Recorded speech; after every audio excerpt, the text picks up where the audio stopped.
Kena.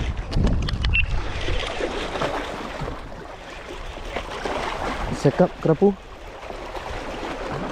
Oh, kuat ni tadi. Sekap kerapu. Alhamdulillah. Kerapu yang budiman. Boleh lah bro. Ha. Untuk kerapu saiz macam gini kan, laut okey. Laut pula. Laut okey. Jap. Kerapu.